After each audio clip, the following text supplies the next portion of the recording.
বিসমিল্লাহির রহমানির রহিম সূরা আল মাউন আরাআইতাল্লাযী ইউকাযযিবু বিদ্দীন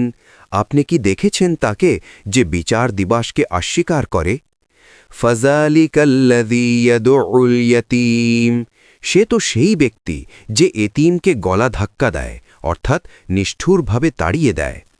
ওয়ালা ইয়াহুদ্দু আলা তাআমিল মিসকিন এবং সে অভাবগ্রস্তকে অন্ন দানে উৎসাহিত করে না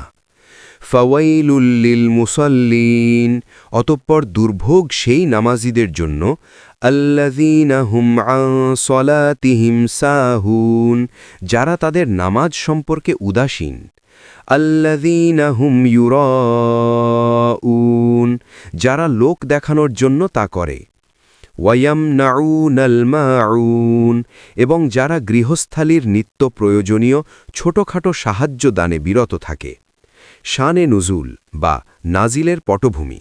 এই সূরাটি মক্কায় নাজিল হয়েছে কারো মতে এর কিছু অংশ মদিনায় এটি মূলত আবু জাহেল বা আস ইবনে ওয়ায়েলের মতো কাফের নেতাদের আচরণের প্রেক্ষিতে নাজিল হয় তারা প্রচুর সম্পদের অধিকারী হওয়া সত্ত্বেও এতিম এবং দরিদ্রদের সাথে অত্যন্ত দুর্ব্যবহার করত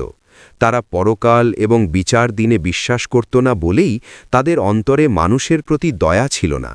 অন্যদিকে মদিনার মুনাফিকরা কেবল মানুষকে দেখানোর জন্য নামাজ পড়ত কিন্তু অন্তরে আল্লাহর ভয় ছিল না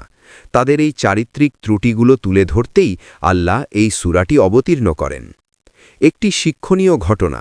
এতিমের প্রতি আবু জাহেলের নিষ্ঠুরতা মুফাসসিরগণ এই সূরার দ্বিতীয় আয়াতের প্রেক্ষিতে একটি ঘটনা উল্লেখ করেছেন ঘটনা সংক্ষেপ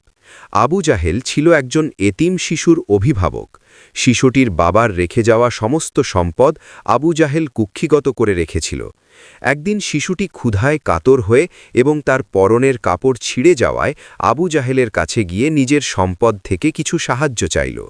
কিন্তু পাষাণ আবু জাহেল শিশুটিকে সাহায্য তো করলই না বরং অত্যন্ত কর্কশ ভাষায় গালিগালাজ করে তাকে ধাক্কা দিয়ে বের করে দিল শিশুটি কাঁদতে কাঁদতে কুরাইশ নেতাদের কাছে গেল কিন্তু কেউ তাকে সাহায্য করল না মানুষের প্রতি এই নির্দয় আচরণ যে পরকালকে অস্বীকার করারই নামান্তর তা আল্লাহ এই সূরায় স্পষ্ট করে দিয়েছেন শিক্ষা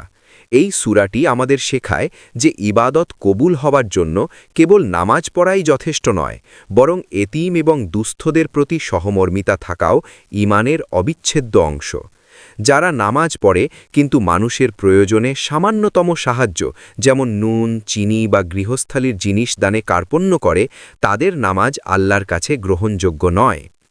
এরপর ১০৮তম সূরা আল কাউসারে আল্লাহ তার নবীকে বিশেষ উপহার এবং হাউজে কাউসারের সুসংবাদ দিয়েছেন আপনি কি কুরআনের এই সংক্ষিপ্ততম এবং চমৎকার সূরাটি সম্পর্কে জানতে চান